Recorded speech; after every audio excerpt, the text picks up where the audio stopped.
That's like when I came back, when we moved back from Mississippi, my husband, we knew I needed to go to work, but I didn't want, I worked almost 3 jobs at the same time for almost 13 years, plus raised 2 boys.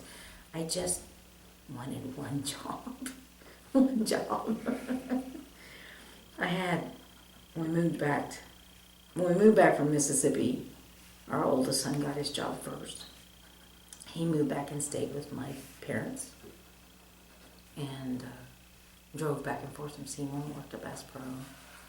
And then Howard got his job next, and he moved back from Mississippi to here and lived with his dad and worked for Jackson Brothers.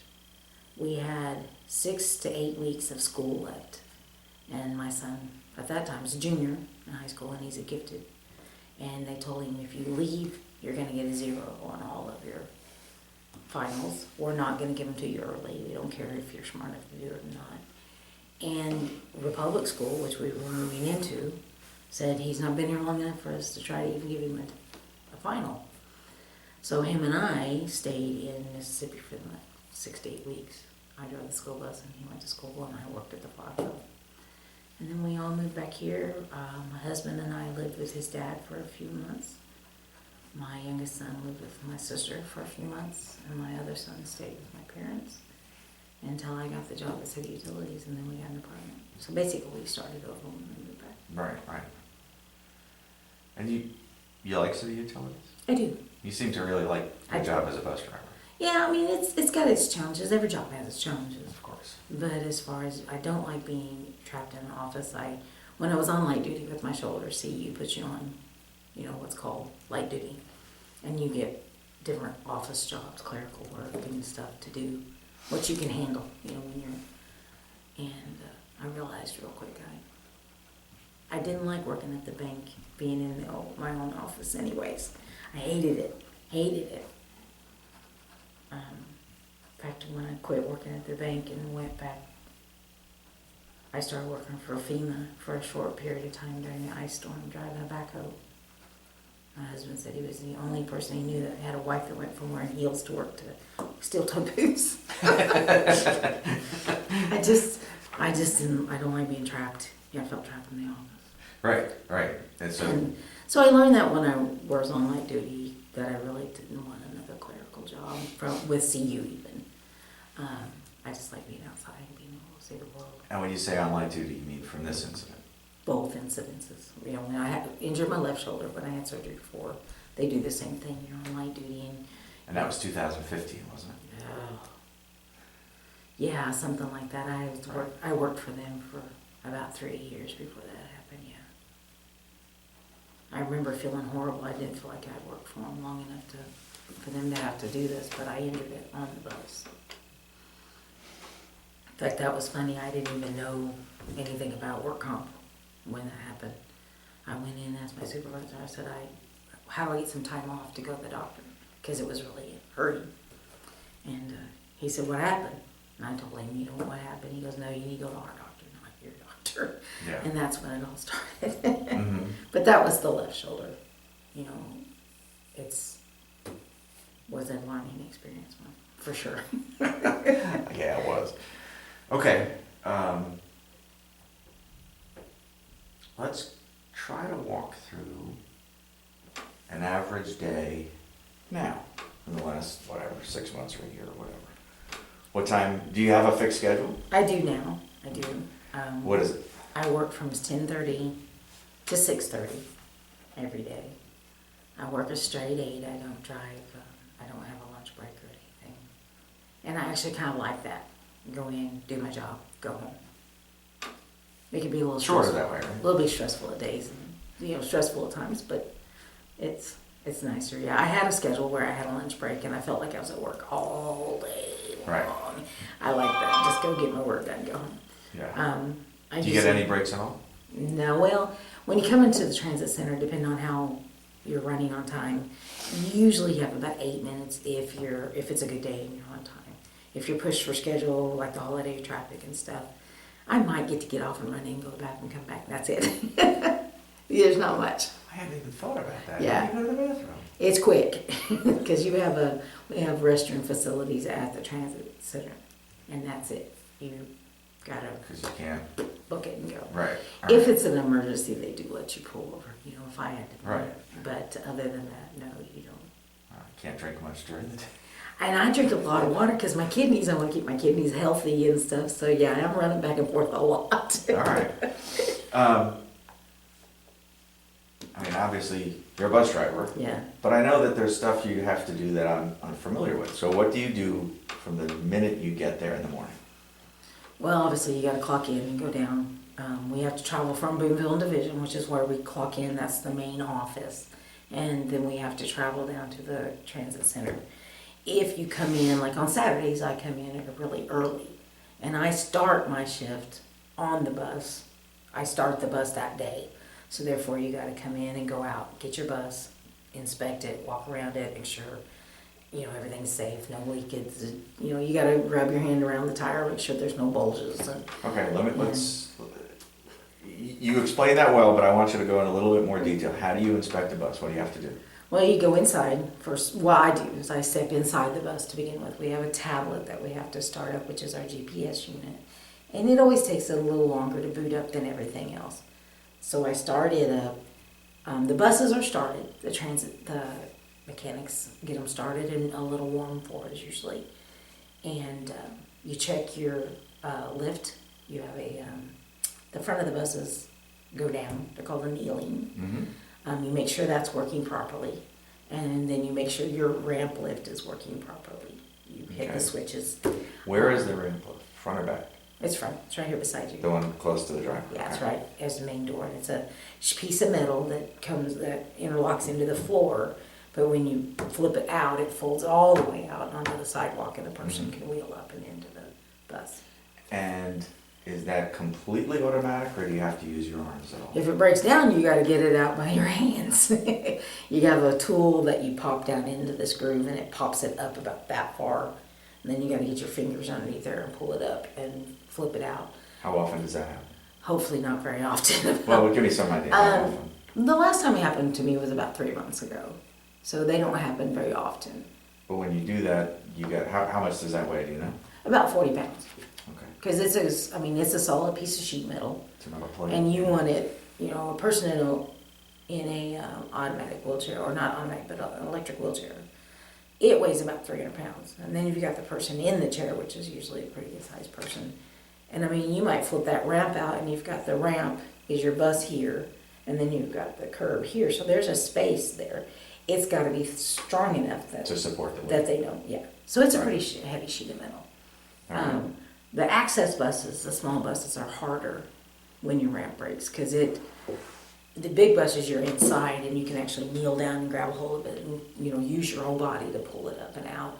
Access buses, when they break down, the doors open and you have to stand outside, reach in and grab the handles, which me is like this, and then lift up and out and back. And that one's harder. We've had several drivers be injured from doing that one. And which kind of bus do you usually drive? I usually drive the big bus. The larger ones. But do you sometimes drive the access bus? I haven't in a long time. Okay. I try to stay out of them. Why? Well, because a lot of times you'll work a 15-hour day and drive over 300 miles and never leave the city limits of Springfield. That's an access bus. Wow. Okay. Access is the ambulatory buses. They pick you up at your home, take you to your destination, doctor's office, or whatever. So you have a pretty tight manifest on the day. And at any given time, there's 3 or 4 of those running in Springfield all day long. And they run the same hours as the big buses. So they run from 5:30 in the morning till 11 o'clock at night every day. So before I forget, and I want to come back to finishing the inspection in a few minutes, but remind me to ask you questions about what training you have and what kind of CDL you have and all that, okay? Let's just remember to go back to that. So go ahead and you want finish your with the ramp to be in inspection. good working order. Right. You don't want to get out there and it not be working because it is a pain to open and shut by hand. And then you fix your head sign so that your head sign says what bus you're using and what code for the day. The code is whatever's going on, like whether you're doing a special function for the day. We have transit day or there's ride your bike and you get a free ride. Because our bikes, we also have bike racks on the front of the buses. Mhm. Let me interrupt you for just 1 second, because I want to know more about this. In particular, what I would like you to explain to me in detail as we're going through these job functions is which job functions you do that your shoulder now hurts you because of this incident. Well, I mean, I So- drive a bus that's 35 foot long most days. Springfield, anybody's drove in Springfield knows there's some corners in town that your 35-foot bus is not going to go around very easily. And the steering wheel's this big. I'm not a very big person. So turning that steering wheel like this all day long. I drive, the route that I drive, I figured it out. There is 35 90-degree turns in my bus route. Once an hour, every hour. 35 90-degree turns. Like this through Springfield. It just wears on you. I mean, So every hour you do 35 Yes. 90-degree turns, yes, and you do that 8 hours a day. 8 hours a day. And that would be the majority of what causes your shoulders just to ache because you're constantly moving them. If you turn your wheel like this, and I tend to do where I pull like this instead because I'm so short and this kind of stuff. I have some really sharp corners, and for me to turn a wheel like this as fast as I need to turn, I just Can't do it quick yeah. enough. So I tend to do it like this, where I do more of a pulling. And you're right-handed? I am right-handed. Now, going back to what triggered this thought in my mind was the sign. Do you have to reach way up to trigger the sign? Yeah, to but it's program not. I wouldn't say that really bothers That's me. not okay. When it stiffens sore, like if it's, you've done a lot. Like at the end of the week, yes, that's kind of hard to reach up there and stretch it out and do that. I have stretches that I do. The doctor gave me stretches. I will probably do them the rest of my life. Every day you start with them. You try to stretch it Do out. you do them every day now? Yep, pretty much. How long does it take you every day? About 5-10 minutes. Because you're just loosening up that cartilage and those muscles in that shoulders. Do you do stretches or exercises for your other shoulder I do, both of them. every day? Yeah. Before this recent crash, did you only do them for the left? Yeah. And now you have to do them for the right? Yeah. Now, is it 5-10 minutes per side, or is it total? It's about 5-10 minutes total. Yeah, it's just a basic stretches in the morning. Grab your hands and stretch, up as far as you can and out. You don't want to wake up get that going, Right. get it warmed up. And then I do those throughout the day too. I call them my stoplight stretches. Yeah, I'm thinking people beside me in the car probably thinks I'm crazy because I'm over here going. But I What mean, does she do? and you got to stretch them out, because if not during the day, you're just, by the time you get home, you're icing your shoulder down and, taking more pain meds than you need to be taking. And Let me make sure I understand what you just said. If you do your stretches during the day, you don't need to ice them down, but if you don't do the stretches, you do need to ice your shoulder? pretty much, yeah. Okay. And even then, sometimes you still got to ice it down. My shift is I work really late Friday night. I get off at 6:30 Friday night, and Fridays are the worst. Traffic's just awful. Well, then I got to be right back at work at 6 a.m. So that's On not, Saturday? Yeah. So see, that's not a long time for your body to kind of recover, and that's the shift I've chosen. I mean, And what, we talked about that, 10:30 to 6:30, which days? We did Monday, Wednesday, Thursday, and Friday. What about Saturday? Saturday I work 6:10 to 2:10. 6:10 to 2:10.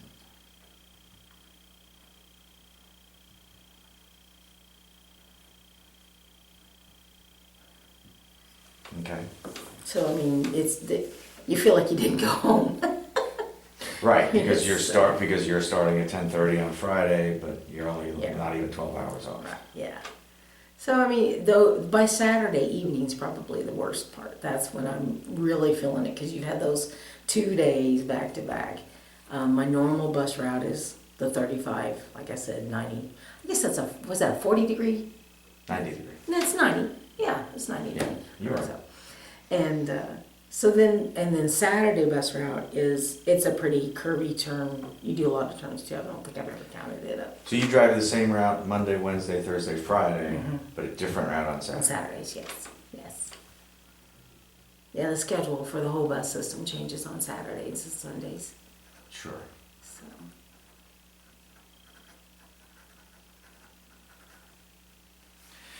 Okay.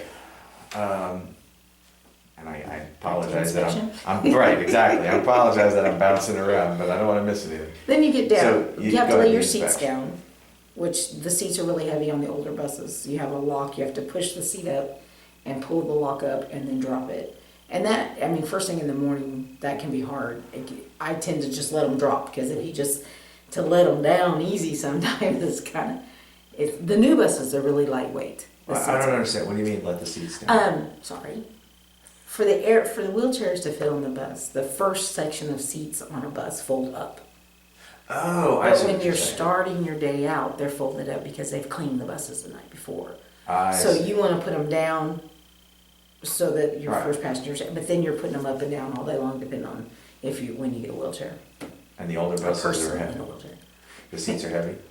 On the older buses, I don't know why that is. They're like thick, and they got the one I just let it drop because I'm not messing with it. Because But- you're afraid, because it's going to Yeah, your shoulder. yeah, because it's like heavy, and as soon as you unlatch that lock, it's like, bam, you know. So, but the newer buses are a lot easier. They're a lot thinner seats. They have a spring on them, so you actually have to push them down to get them to lock down. And then if I have to open the vent, like if it's a warm day, they have a ceiling roof vent in the back. I have to get up there. That one I don't do very often because I just can't. You have to, I'm short, so I have to stand on the seats, 1 foot on one aisle, and then reach over my head to push this thing up. So most of the time on my bus, that doesn't get opened. Then you have to check your tires. You get down, you go around your bus. You check your tires, make sure all your lights are working. You have to take the bike rack down and then back up and lock it back down. So it's a lot of movements. How do you check your lights every day? You have to just turn them all on. And There's then a go outside. switch in the bus. You flip this switch, and once again, it's up here, and it makes all of them work. It starts flashing, and you have to put your bus in gear to get it to go off the switch. We have one that you actually have to flip the switch back off. We always forget. We're driving down the road and all the lights are going. But yeah, that's how you check them. So you walk around your bus, you check for leaks underneath it, and you check your windshield wipers, make sure there's no, you pull them out and run your hand down them so that there's no chips in them, and take the bike rack up and down to make sure it's working properly. And you have to do that every day before you're out. Right, yeah. And then you get on your bus, and like I said, you fill out the paperwork. You have paperwork that proves you did that. And you check mark things that you've done, and put down your mileage and all that kind of stuff. And then you get your computer system because it's finally woke up. Takes a while to boot up. Well, we're in a big metal barn, and I don't know where the router is at. Actually, the routers are on. The modems are on the buses. I don't know where the router's at. So we go round and round and round and round with them because you got to bring up the program and put in your codes and put in your mileage and start your run. And then that runs your automated announcement system. So every intersection you come up to, it announces, and that's for ADA certified. You must get sick of that. After a while, you just tune it out, to be honest Don't with even you. hear it. You got that, and then you've got our accident prevention system that is on the windshield. And if it is got a mind of its own, Does it apply to brakes sometimes? no, but it beeps at you Oh. all day long. If it thinks something's in front of you, it beeps at you. If something's in front of you, it beeps at you. If you're too close to the vehicle in front of you, it beeps at you. If you go over the yellow line without putting on your turn signal, it beeps at you. That's what gets on your nerves. But I mean, if you lose concentration or you're looking in your mirror at something and it dings, you need to bring your focus right back to the front. So it does have its purposes. Yeah. Have you ever been involved in a collision while you're driving a bus? I have. Several, actually. Other people tend to hit me a lot. I don't know why. And the first words out of their mouth is, I didn't see you. Well, you are driving a small vehicle. Yeah. Easy to miss that. Yeah. I've had one accident that was my fault in the 10 years. Actually, I've had one accident that's been my fault in all my driving. And it was about 3 years ago. And I just cut a corners too sharp, and I caught the front end of a girl's vehicle with the tail end of the bus. Nobody Okay. was injured and nobody got a ticket. What kind of CDL do you have? I have a B-class CDL with air brakes and passenger endorsement. Okay. How'd you get that? Where'd you get trained? Well, I started with the school bus. You know, school buses require you have the passenger endorsement and the B-class CDL because you have to drive a certain tonnage, certain weight vehicle. And then when we moved to Mississippi was when I actually had to add the air brakes because their school buses were air brakes. And then when I came back, I just transferred my license over to. And do the buses you drive in Springfield have air brakes? Yes. Yeah. And so how did you get trained to pass the CDL test? Well, when I was working for Seymour, the guy that ran the bus barn, that my initial CDL was through him. He trained me. He trained you? I've drove large vehicles my whole life. I just didn't have it. As a kid, did Do you we have want to some? put that on there? Did you have any kind of big vehicles on Oh the yeah, farm? us kids all drove my dad's milk route at one truck at one time. We all drove trucks and trailers, and I drove an 18-wheeler across Kansas when I was 15. My dad was tired. He went to bed, put me in the seat. Off I went. And I mean, Dad was always that kind of way. My sister drives for a living. Drives what? Okay. She owns and operates her own dump truck. Dump truck. Big dump truck. She has a Peterbilt. My nephew drives for a living. My father drove for FedEx. He retired. When he sold his milk route when his kids all got older, he got on with FedEx, drove doubles, and he retired from them. So we've got a long history of drivers in our Right. family. My uncle drove over the road for years. My mom and dad drove team for a while. After us kids all grown up and left, they drove doubles, or drove team for a while, and then dad... That's got to be hard, but less hard when there's the two of you. Yeah. Well, Mom never drove the doubles. Dad only was the one that done that. So, Right. Okay. but so I mean, yeah. As far as driving, kind of had done it my whole life, and Yeah. then when I drove for Seymour, when I decided to go full time and not drive a school bus, because school bus doesn't pay very well. And it messes up your day because of those. Well, it's great if you got kids in school because you're home when they're home, and you're at the school if they need you in the morning, and you're going to be right there in the evening. Right. And that is why I drove a school bus for a long time.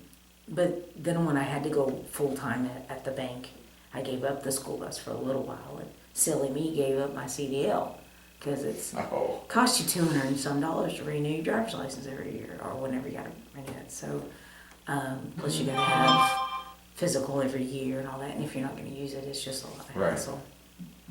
But then when you go back to it, you got to go. It's a big hassle. I mean, there's a huge test you have to take, and you got to pass a 90-point inspection, which means you have to inspect to the highway patrolman parts of the bus. I mean, explain, check your plane, your belts, fuel levels. You got to be under the hood, and you got to know whether or not your brakes are set right and your pinions. Do you have to do the brake inspection and brake setting on the bus? Do not. Do the people at the bus barn do that? Yes. Okay. Now on the school buses, you have to inspect them every morning. Like you have to pop your hood, reach down in there and make sure nothing's loose and you see So nothing weird. there's different procedures for a school bus versus a regular Yes. passenger Yes, bus? most definitely. I didn't know that. Okay. Because they inspect the buses, that kind of inspecting our mechanics do. Because we're not union-wise, we are not allowed as a driver to do anything I see. in mechanical work anyways. So I they see. do all the oil changes and oil inspections, but Slack adjustment. on a school bus, you have to do all that yourself. Right, okay. So,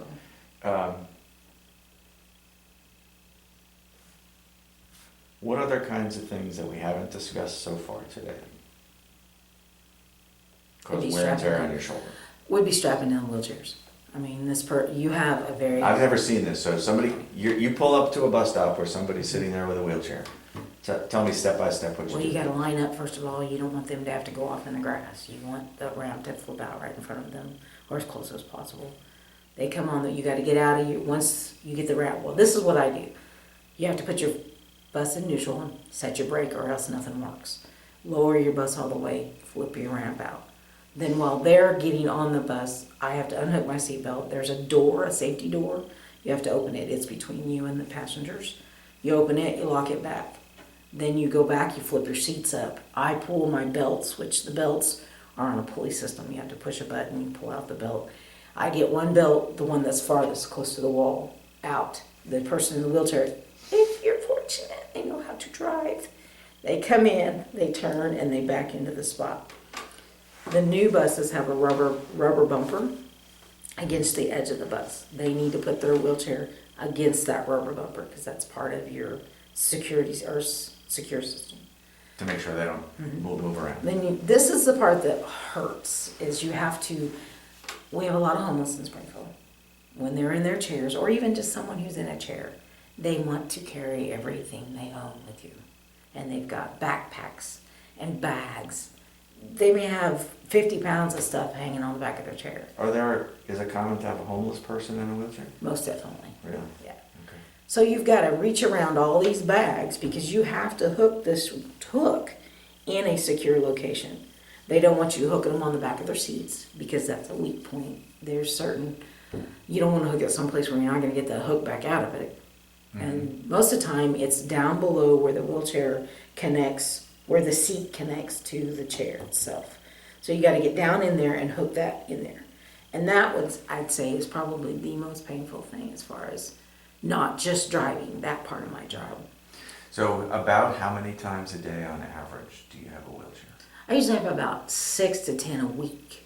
6 to 10 a week? Yeah, and it can vary. You can have days, a couple of days where you don't have any. Right. And then you may have, like one day I had 11, and one day in an 8-hour period I thought I was going to die. Wow. Yeah, I mean, it was a really busy day. Okay. On the first of the month you have a lot more. They're going out, they've got paid, they're going out to do their grocery shopping. So they're getting on with all their groceries hanging on their, and we've had several drivers get actually hurt because they're tweaking either their back or their shoulder or something to get under there and actually get that hook in there. And then you got to get back out too.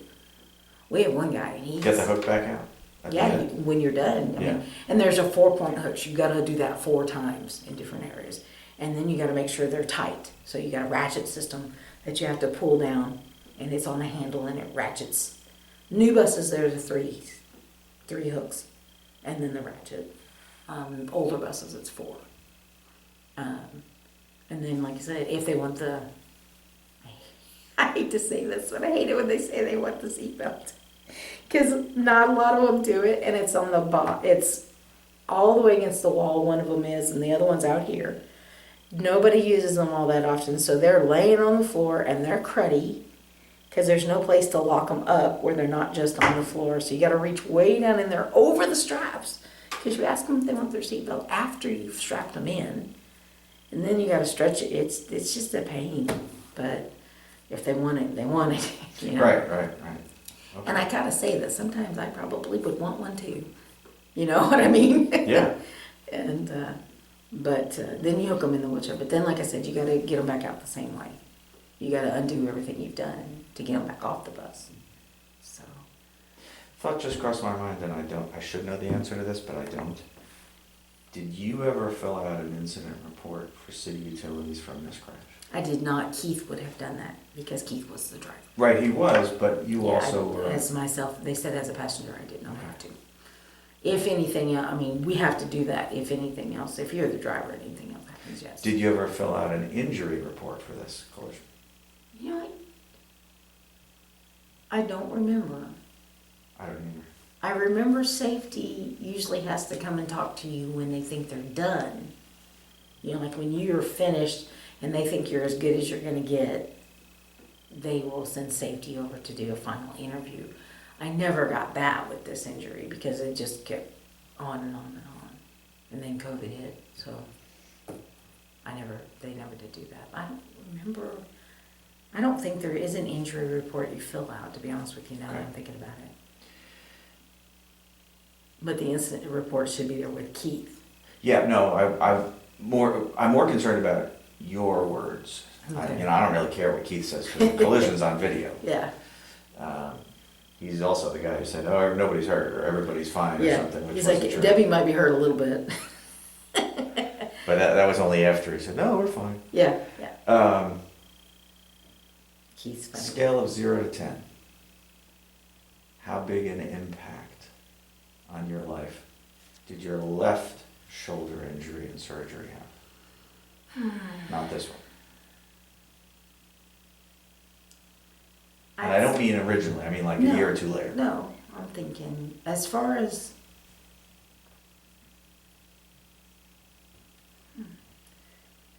I mean, I hate to rate too high, because I did have a really good